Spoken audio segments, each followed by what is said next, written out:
Good morning to everybody. This is Sunita Balniketan Senior Secondary School, Magra Pundla, Jodhpur, and Sunita Global Secondary School, Priyanagar, Jodhpur. I am Om Prakash Sukha, your English teacher. You are most welcome to online classes. So for class 10th, we are studying lesson 3. Lesson 3, there are two parts. One part is already over, and second part, the black aeroplane is going on. This lesson हमने आधा से ज़्यादा इसके दो भाग थे ना। एक भाग हमने वो सीगल के बारे में पढ़ लिया था, उसके क्वेश्चन आंसर भी हमने कर लिए थे। और ये जो द ब्लैक एरोप्लेन, ये जो उस एरोप्लेन का नाम क्या था, डेकोटा, ये फ्रांस से पेरिस से उड़ा था और कहाँ जा रहा था, इंग्लैंड। लेकिन जाने के बाद, जब पेरिस से उड़ने के बाद कुछ टाइम के बाद में वो कहाँ फंस गया था, ऊपर ऊपर काले बादलों में वो एयरक्राफ्ट फंस गया था। तो ऐसे पढ़ पेज नंबर 38 में पढ़ रहे थे। पेज नंबर 38 जब वो फंस गया, उसने फिर पेरिस कंट्रोल से कांटेक्ट करने की, कम्युनिकेशन एस्टेब्लिश करने की कोशिश की पायलट ने, लेकिन ऐसा कुछ हुआ नहीं। लेकिन कुछ और ही चमत्कार हो गया। तो जब वो उस काले बादलों के अंदर या काले तूफान के अंदर वो फंस गया था, तो उसको एक काला एयरक्राफ्ट उसको सामने दिखाई दिया अपने से आगे। और एक चमत्कार हुआ कि उसने बोला, पायलट था, उसने बाहर हाथ निकाल के ऐसे बोला कि यू फॉलो, मेरे पीछे पीछे आ जाओ, you will be landing safely, तुम आराम से नीचे उतर जाओगे। तो ये यहाँ तक पढ़ा था। यहाँ पे वेव का मतलब होता है हिलाना हाथ का, उसने हाथ लिफ्ट का मतलब ऊपर उठा करके वेव का हाथ हिलाया था उस पायलट ने, जब डेकोटा का पायलट फंस गया था। आसमान की बात हो रही है। आप कोई भी चीज़ आसमान में या समुद्र में घटनाएं घटती है तो बहुत खतरनाक होती है। ज़मीन पे तो आप कैसे भी बच सकते हैं, आसमान में कुछ हो गया तो बचने के, तो ये सब चीज़ें, अभी भी वो एयरक्राफ्ट है आसमान में। अब क्या है, वो बोलता है फॉलो मी, मतलब मेरे पीछे पीछे आ जाओ। He was saying follow me. जो आगे एक काला एयरक्राफ्ट आया, उसने कहा आप मेरे पीछे। He knows that I am lost. अब वो जो पायलट था, ये जो पायलट है डेकोटा का, वो कह रहा है कि जो मेरे आगे एयरक्राफ्ट है वो जानता है कि मैं तो खो गया। खोने का मतलब है कि उसके जो इंस्ट्रूमेंट थे, कंपास था या रेडियो था, कोई वायरलेस वगैरह, वो सब उसके खो गए। मतलब है तो, लेकिन काम करना बंद। लेकिन जब उसको अपनी खुद की पोजीशन पता नहीं कि मैं कहाँ पे हूँ आसमान में, आई थॉट, मैंने सोचा he is trying to help me. अभी डेकोटा का पायलट सोच रहा है कि उसने सोचा कि वो जो दूसरा पायलट है मेरे सामने एयरक्राफ्ट चल रहा है, वो मेरे हेल्प करने की कोशिश कर रहा है। He is trying to help me. He turn his aeroplane slowly to the north. अब जो उसके सामने एयरक्राफ्ट चल रहा था तो उसको ऐसा महसूस हुआ, टर्न का मतलब मोड़ना, नॉर्थ का मतलब उत्तर की ओर, स्लोली का मतलब धीरे धीरे। जब उसके सामने जो एयरक्राफ्ट था, धीरे धीरे उसने उत्तर की ओर मोड़ दिया। टर्न पास्ट टेंस का है। इन front of my, in front of my Dakota, Dakota जो डाकोटा या डेकोटा बोलो, जो एयरक्राफ्ट था उसके सामने जो एयरक्राफ्ट था वो धीरे धीरे उत्तर की ओर मुड़ा। ठीक है। अब क्या, so that it would be easier. Easier का मतलब है अधिक आसानी, easy, easier, easiest, for me to follow. Follow का मतलब पीछे पीछे चलना। तो उसने जब उत्तर की ओर मोड़ा तो ये हुआ कि भाई मेरे लिए आसान हो गया उसके पीछे पीछे चलना। कई बार ऊपर हवा का या बादलों का जैसा झुकाव होता है या जैसा प्रभाव होता है, तो वो अपनी दिशा बदल देते हैं, चाहे वो समुंदर हो या आसमान हो। I was very happy to go behind. और अभी ये जो डेकोटा का पायलट है वो क्या बोला, मैं बहुत पसंद था उसके पीछे पीछे जाने में। गो मतलब जाना, बिहाइंड का मतलब पीछे पीछे। द स्ट्रेंज एरोप्लेन, स्ट्रेंज का अर्थ होता है अजीब, अजनबी, अजनबी जिसको आप जानते नहीं हो। अब वो डेकोटा का जो पायलट था, जो उसके आगे एयरक्राफ्ट चल रहा है, उसके लिए वो स्ट्रेंज एरोप्लेन था, अजनबी था, बिना जान पहचान वाला था, लाइक एन ओबीडियंट चाइल्ड। अब वो उसको ओबीडियंट, आज्ञाकारी चाइल्ड, जैसे कोई माँ बाप का आज्ञाकारी बच्चा होता है तो माँ बाप उसको क्या करते हैं, उसको लाइक करते हैं। और we should all be obedient होने चाहिए टुवर्ड्स योर पेरेंट्स, माता पिता के हमेशा कोई भी संतान हो they should be very obedient to their parents. Okay, after happen, अब ये अभी क्या हो रहा है कि आसमान में वो हो गया था बादलों में, अब उसके सामने काला एयरक्राफ्ट आया, अब उसके पीछे पीछे चलते उसको आध घंटा हो गया। After half an hour the strange black aeroplane was still there in front of me in the clouds, कि आध घंटे तक वो जो स्ट्रेंज अजीब जो काला एयरक्राफ्ट था वो उसके बादलों में उसके सामने रहा। देखो वाज स्टिल, स्टिल अभी भी, देयर इन फ्रंट ऑफ का मल्टीनो क्या होता है, सामने, me in the cloud. Now there was only enough fuel in the old Dakota's last tank to fly for 5 to 10 minutes more. अब उसके जो डेकोटा का एयरक्राफ्ट था उसके अंदर फ्यूल का मतलब ईंधन, जो तेल वगैरह, ऑयल डीजल जो भी था, वो भी 5-10 मिनट और बचा के इतना ही वो हवा में फ्लाई कर सकता था। इनफ का पर्याप्त होना, 5-10 मिनट के लिए पर्याप्त बचा हुआ था। लास्ट टैंक, जो अंतिम टैंक में, टैंक का उनमें 2-3 तेल के टैंक होते हैं, एक टैंक खत्म हो दूसरा टैंक से वो उड़ते हैं, तो लास्ट टैंक में उसको 5-10 मिनट और अभी वो हवा में रह सकता था। I was starting to feel frighten again. Frighten का मतलब भयभीत होना अगेन। अब कोई भी हो, जब हवा, आप हवा में हो या समुद्र में हो तो आपके पास ईंधन कम हो जाता है, तो चिंता उसको, पायलट को क्या हो गई, स्टार्टिंग शुरू हो गया था भयभीत होना again. But then he started to go down. अब देखा 5-10 मिनट के बाद देखा तो वो जो आगे पायलट, जो डेकोटा के आगे जो काला एयरक्राफ्ट चल रहा था, वो अभी गो डाउन, नीचे जा रहा है। नीचे कब जाते हैं, जब वो रनवे पे या एयरपोर्ट पे नीचे उतरते हैं, उसको एयरपोर्ट जो जैसे रेलवे ट्रैक होता है वहाँ रनवे बोलते हैं, तो रनवे पे उतरने के लिए नीचे उतरा। And follow through the storm, storm का मतलब तूफान से, फॉलो मतलब उसके तूफान में होते हुए नीचे उतरा। सडनली, अचानक, आई केम आउट द क्लाउड्स, मैं भी धीरे धीरे उसके पीछे चलते चलते बादलों के बाहर आ गया। अचानक, सडनली, अचानक। And saw two long straight line, two long straight line, दो लंबी सीधी लाइनें, मतलब रनवे दिखाई दे दिया उसको। रनवे मतलब एयरपोर्ट में उतरने का। अब लाइट्स इन फ्रंट ऑफ मी, उनके सामने दो लंबी लाइनें थी और लाइट उसको दिखाई दी उसके सामने। It was a runway. वो आश्चर्य हो गया उसको, देखो रनवे, उसने रनवे का मतलब जहाँ एयरक्राफ्ट नीचे उतरा। एंड एयरपोर्ट, उसने क्या देखा, एयरपोर्ट। आई वाज सेफ, मैं एकदम सुरक्षित था। I turn to look for my friend, हाँ मतलब रनवे पे उतरने के बाद वो क्या बोल रहा है, आई टर्न टू लुक, मैंने मुड़कर देखा, मेरा जो सामने ब्लैक एरोप्लेन वो कहाँ गया, उसका पायलट देखने की मैंने कोशिश की इन द ब्लैक एरोप्लेन, पर द स्काई वाज एम्प्टी, लेकिन आसमान में कुछ नहीं था, वो पूरा चमत्कार था। ठीक है, वो ईश्वरीय शक्ति ने उसको सेफली नीचे उतार दिया। पूरा आसमान साफ था और अब कुछ नहीं दिखा। अब वो डेकोटा का एयरक्राफ्ट था, वो रनवे पे सुरक्षित एयरक्राफ्ट उतर गया। अब उससे देखा भी कौन था ऐसा मेरे सामने, चला देखा कोई नहीं, आसमान खाली। देर वॉज नथिंग देयर, वहाँ पे कुछ नहीं था। The black aeroplane was gone, वो चला गया था। I could not see it anywhere, मैं उसको कुछ भी नहीं देख सका। I landed and was not sorry to walk away from the old Dakota near the control tower. I landed मतलब वहाँ मैं उतर गया, लैंडिंग उतरना।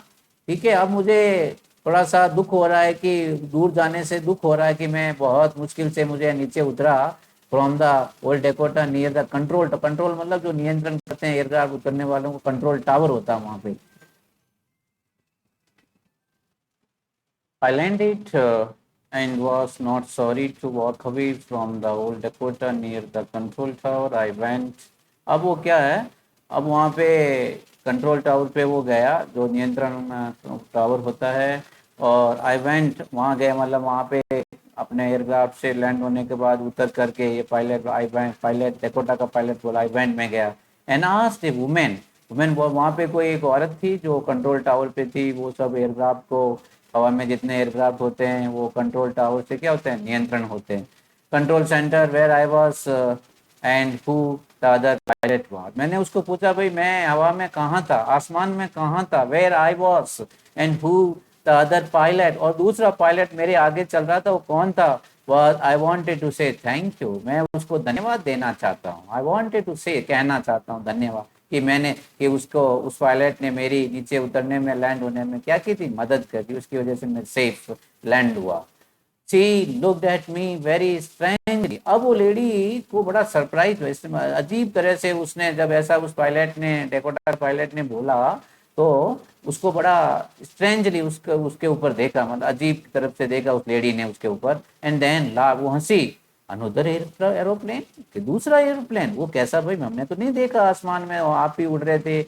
Up there in the storm, up मतलब ऊपर, क्या ऊपर कोई आसमान में तूफान में कोई दूसरा पायलट एयरक्राफ्ट था? नो अदर एरोप्लेन, कोई दूसरा एरोप्लेन वर फ्लाइंग टुनाइट, टुनाइट का मतलब आज रात कोई दूसरा एरोप्लेन नहीं उड़ रहा था। Yours was the only one, only तुम्हारा ही था। I could see in the radar, मैं खाली रडार में तुम्हारे एयरक्राफ्ट को ही देखा। रडार जो पिक्चर देख आ जाती है कि जो भी हवा में, आसमान में जो एयरक्राफ्ट होते हैं, कि मेरे रडार के अंदर खाली आपका ही एयरक्राफ्ट था। सो हु हेल्प्ड मी, अब वो जो डेकोटा का पायलट था, उसको बड़ा सरप्राइज हुआ कि किसने मेरी सहायता की। Who help me to arrive, arrive का मतलब पहुंचना, सेफली का मतलब सुरक्षित, विदाउट ए कंपास और रेडियो, न तो मेरे पास कोई कंपास था न रेडियो था, और मैं सुरक्षित यहाँ पहुंचा, तो मेरी मदद किसने की? And without any more fuel, fuel बोलते हैं ईंधन, और मेरे पास अधिक ईंधन भी नहीं बचा था 5-10 मिनट का। यदि 5-10 मिनट में मैं नहीं लैंड होता तो मेरा कुछ और ही हो जाता आसमान में, in my tank. Who was the pilot on the strange black aeroplane, कि वो स्ट्रेंज अजीब जो काला एरोप्लेन था, उसका पायलट कौन था? फ्लाइंग इन द स्टॉर्म, जो हवा में तूफान में उड़ रहा था, विदाउट लाइट, बिना light. So here we will end, this lesson is over. Now we will go for question answer.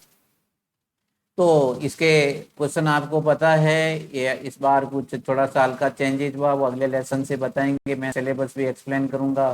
ठीक है, तो पहले जो भी है ये क्वेश्चन ऐसे यदि आप, मैंने यहाँ पे कितने इसके क्वेश्चन किए, 4, 5 क्वेश्चन किया, 5 क्वेश्चन करते हो तो इनफ है, you will be able to answer any other question also.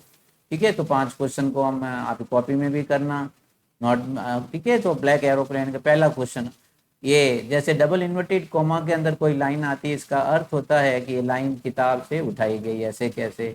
I will take the risk, मैं खतरा मोल लूंगा, या मतलब मैं रिस्क लूंगा। ठीक है ना, रिस्क, तो आई विल टेक, जोखिम लूंगा, मतलब किसका जोखिम? कि उसने, जब उसके सामने काले बादल आ गए, काले माउंटेन जैसे, पहाड़ जैसे, अब उसको अपने घर लंदन भी जाना था, फैमिली के साथ नाश्ता करना था। डेकोटा का पायलट को बोला अभी वापस भी जा नहीं सकता, पेरिस, पेरिस 150 किलोमीटर पीछे रह गया। अब उसने रिस्क लिए कि मैं इसके काले जो बादल है, घने काले बादल, उसके अंदर फ्लाई उड़ूंगा। Okay, the risk is to fly, risk क्या थी? फ्लाई, उड़ना। Old Dakota aeroplane into the huge storm, huge का मतलब विशाल, स्टॉर्म का मतलब तूफान, and go ahead through it, और इसके जो बादल है, स्टॉर्म है, उसके अंदर से आगे बढ़ना। The narrator wants to take risk, वर्णन करता है जिस पार्ट का, नरेटर को वर्णन करता है, जो इसका लेखक है, वो क्या लेना, रिस्क लेना चाहता है, वो टेक रिस्क, बिकॉज उसका कारण क्या था? He wants to reach his home, वो अपने घर पहुंचना चाहता था दूसरे दिन सुबह, एज अर्ली, जितना जल्दी हो सके। He does not want to miss a good big English breakfast, पहले बात की थी कि यदि सुबह वहाँ पहुंचेगा तो अपने परिवार के साथ अंग्रेजी अंग्रेजी एक अच्छा क्या करेगा, नाश्ता करेगा। So he does not want to miss, वो चूकना नहीं चाहता है, क्या नहीं चूकना चाहता था? Good big English breakfast. ठीक है, इसलिए उसने क्या ली, रिस्क ली। कहाँ घुसने की? जो तूफानी बादल थे ऊपर। Question 2,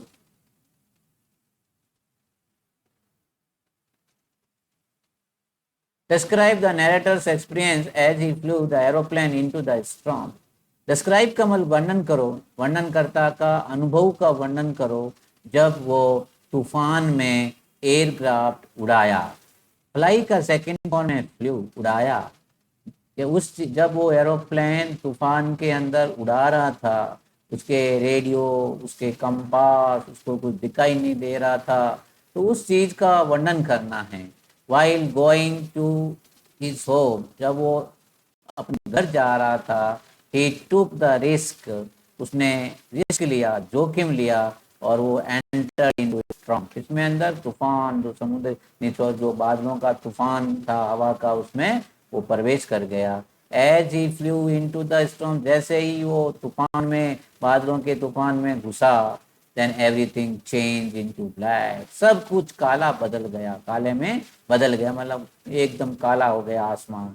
He could not see nothing outside, वो बाहर कुछ नहीं देख सका, nothing, कुछ नहीं, outside, बाहर of aeroplane, हवाई जहाज के बाहर। His aircraft jumped, उसका एयरक्राफ्ट जंप किया, ऊपर नीचे थोड़ा जंप किया, हिला, ट्विस्टेड, मुड़ा, इन द एयर, मतलब हवा में। उसका एयरक्राफ्ट था जो हवा के अंदर थोड़ा सा जंप किया, और ट्विस्ट का मतलब मुड़ा। His radio and compass stop working, उसका रेडियो जो कम्युनिकेशन करते हैं, okay, he could not see nothing outside the aeroplane. His aircraft jumped and twisted in the air. His radio and compass stopped working. He did not know his position. अब position बोलते हैं अपनी स्थिति, कि भाई वो आसमान में कहाँ है, उसको रेडियो काम नहीं कर रहा है, कंपास नहीं काम कर रहा है, तो आप आसमान में कहाँ हो पता नहीं लगा सकते। वेरी वाह। और वो एयरक्राफ्ट कौन सी दिशा में किधर जा रहा है, वो नीचे तो नहीं गिरा, अभी आसमान में ही है, लेकिन उसको पता नहीं कि कौन सी दिशा में किधर जा रहा है आसमान में। आसमान तो एक ब्रह्मांड की तरह खुला है कि जिसका अनंत है, पता ही नहीं लगा उसको। ही फ्राइटन, वह भयभीत हो गया, because he was unable to contact control room. Control room मतलब पेरिस कंट्रोल से, और कहीं पे उसका संपर्क नहीं हो रहा था। और जो डेकोटा का पायलट था, वो खुद क्या हो गया था, भयभीत हो गया था। तो ये ऐसा उसने अनुभव किया जब उसने रिस्क ली, और जब वो उड़ा किसके अंदर, तूफान के अंदर, आसमान में। Next question 3, why does the narrator से, नरेटर ऐसा क्यों कहता, मतलब इस पाठ का जो वर्णन करता है वैसा क्यों कहता है। आई लैंडेड, मैं लैंडेड का नीचे उतर गया, and was not sorry to walk away, कि मैं वहाँ से उतरने के बाद दूर जाना नहीं चाहता था अपने पुराने डेकोटा पायलट एयरक्राफ्ट के। वो ऐसा क्यों कहता, इसलिए कहता है कि भाई जब वो ऊपर आसमान में स्ट्रॉम, जो तूफानी बादलों में फंस गया था, और किसी एयरक्राफ्ट ने उसकी मदद की, नीचे उतरा, वो पायलट उसको दिखाई नहीं दिया, तो वो उससे दूर नहीं जाना चाहता था, उसको धन्यवाद देना चाहता था। द नरेटर से सो, नरेटर इसलिए वर्णन करता है, इसलिए ऐसा कहना चाहता है, because he was safely landed, सुरक्षित रूप से वो नीचे उतर गया। ऑन रनवे, रनवे बोलते हैं उतर, जो हवाई अड्डा होता है जहाँ एयरक्राफ्ट उतरते हैं, उसको अंग्रेजी में रनवे बोलते हैं। ड्यू टू अदर एरोप्लेन, जो काला aircraft. In spite of very bad weather, बहुत बुरा मौसम था उस दिन रात को। इन स्पाइट ऑफ का देख, तीनों का हिंदी क्या होता है, स्पाइट ऑफ, बावजूद, वेरी बैड वेदर, बहुत बुरा मौसम होने के बावजूद वो रनवे पे सुरक्षित उतर गया था। इस डिसीजन प्रूव्ड, उसका डिसीजन का मतलब निर्णय। अब ये क्या कि भाई उसने जो बैड वेदर था, तूफान में अंदर घुसने की उसने रिस्क लिया था, ठीक है, वो एक तो प्रूव हो गया, सिद्ध हो गया, राइट, सही। While taking risk he wanted to give thanks, अब ये धन्यवाद देना चाहता था दूसरे पायलट को, to other pilot who had helped him, जो उसकी सहायता की थी, इन सेफ लैंडिंग, सुरक्षित उतरने की। He could reach his and reach, he could reach, वो पहुंच सका, and his and reach his and enjoy good breakfast. Enjoy का मन आनंद लेना, वहाँ पहुँचने के बाद वो मतलब अपने अच्छे ब्रेकफास्ट का आनंद लेना चाहता था। ये सब कारण था कि वो वहाँ से दूर नहीं जाना चाहता था, और पता लगा करके उसको धन्यवाद देना चाहता था। क्वेश्चन 4, यहाँ दो क्वेश्चन लिखे हैं, दोनों का आंसर एक ही है। क्वेश्चन पहला, what made the women in the control centre look at the narrator strange, strange का मतलब अजीब, कि कौन सी चीज़ों को उस औरत ने कंट्रोल सेंटर, जो केंद्र, को नियंत्रण का सेंटर था, कक्ष था, तो पायलट के जो नरेटर वर्णन करता के ऊपर अजीब क्यों उसको लगा, या अजीब क्यों उसके ऊपर अजीब देखा, अजीब अजीब ढंग से देखा, क्या व्हाट आर द रीजन। और दूसरा इसी का क्वेश्चन है कि कौन से कारण हैं, रीजन, कारण, for the women in the control room to look at the narrator strangely. What is strangely? अजीब, कि किन कारणों से उस औरत ने वर्णनकर्ता के ऊपर अजीब से देखा था, ठीक है, या उसको अजनबी क्यों महसूस हुआ था। वही था कि भाई उसको पता लगा कि कोई दूसरा पायलट या एयरक्राफ्ट हवा में नहीं था, इसलिए उसको अजीब लगा था। As soon as the narrator landed on the runway, as soon as का अर्थ होता जो ही वर्णन करता रनवे पे उतरा, ही अप्रोच का मतलब पास में गया, किसके पास में, women, and asked about other pilot. जैसे ही वो डेकोटा का पायलट था, वर्णन करता, वो रनवे पे उतरा और वो सीधा कंट्रोल रूम में उस औरत में वहाँ बैठी थी उसके पास में गया और उसने दूसरे पायलट के बारे में पूछा कि जो who helped him in landing safely, जिस पायलट ने नीचे सुरक्षित उतरने की उसने सहायता की थी। एट दैट मोमेंट उस क्षण सी लुक्ड एट हिम स्ट्रेंजली, उस क्षण उस औरत ने उसको एक अजीब ढंग से उसके ऊपर देखा था। She told that, उसने कहा, there was no other aircraft, तो औरत ने कहा डेकोटा के पायलट को कि there was no other aircraft in the sky, आसमान में और कोई बादल नहीं था except you, आपके सिवा। She saw only narrator aeroplane, उसने खाली वर्णन करता कि एयरक्राफ्ट को अपने रडार पे देखा। रडार वो चीज होती है जो आसमान में कोई एयरक्राफ्ट हेलीकॉप्टर वगैरह उड़ते हैं तो कितना दूर है, कहाँ जा रहा है, वो सब वो लोग पता लगा लेते हैं, उसको रडार बोलते हैं, radio aided detection and ranging. Radio aided detection है इसका फुल फॉर्म होता है। ओके, नाउ एक क्वेश्चन और करेंगे and we will end this lesson.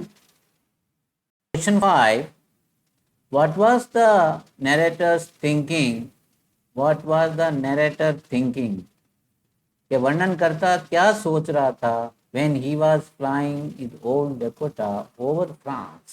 ये शुरुआती है, जब वो फ्रांस में उड़ रहा था पेरिस के ऊपर से, तो उसके मन में क्या सपने आ रहे थे या क्या वो सोच रहा था, उसका वो आपको एक क्वेश्चन लिख रहा था। कुछ वही है कि जब वो उस टाइम बहुत अच्छा, कोई मौसम खराब नहीं था, जब पेरिस से निकला था, तो when the narrator was flying his old Dakota over France, जब वर्णन करता डेकोटा, ओल्ड डेकोटा उसका एयरक्राफ्ट का नाम था, फ्रांस के ऊपर उड़ रहा था। ही वाज ड्रीमिंग, वो सपने ले रहा था, of his home and his family, अपने परिवार और अपने घर के बारे में सपना ले रहा था। Okay, his home and his family, he was looking forward, और वो मतलब कि आगे, मतलब उसको आगे देख रहा था, क्या बी विद कि वो कल अपने परिवार के साथ में होगा इंग्लैंड के अंदर, लंदन में, अगली सुबह, next morning. He was also thinking for his big English breakfast, के परिवार के साथ में पहुंचने के बाद एक बहुत बड़ा अच्छा अंग्रेजी जो ब्रेकफास्ट होता है वो ब्रेकफास्ट करेगा। थिंकिंग, सोच रहा था ब्रेकफास्ट के बारे में। He establish contact with Paris control room, और जो फ्रांस से निकलते समय उसने पेरिस कंट्रोल रूम, जो एयरपोर्ट होगा, पेरिस राजधानी है फ्रांस की, उसके कंट्रोल रूम पे उसने अपना कॉन्टैक्ट मतलब संपर्क स्थापित किया। तो वहाँ निकलते समय पेरिस के साथ में अपना संपर्क स्थापित किया। ठीक है, तो ये सब कुछ वो अपने परिवार के बारे में कि भाई वो कल परिवार साथ मिलेगा, उनके साथ ब्रेकफास्ट करेगा, उसने कम्युनिकेशन एस्टेब्लिश किया। ये सब चीज़ें हैपन हुई थी जब वो फ्रांस के ऊपर से गुजरा, ओके, निकला। तो these are 5 question in enough for you, just write in your notebook, copy में लिखा रहे हो 5 question. And next session we'll start another any topic, maybe grammar or which I think we will read or study after this lesson 2 poems। okay, तो आगे हम 2 poem पढ़ेंगे, एक दिन 2 सेशन चलेगा, एक दिन पढ़ेंगे और दूसरे दिन हम उसके क्वेश्चन आंसर करेंगे। Okay, we'll end here, thank you, have a nice day।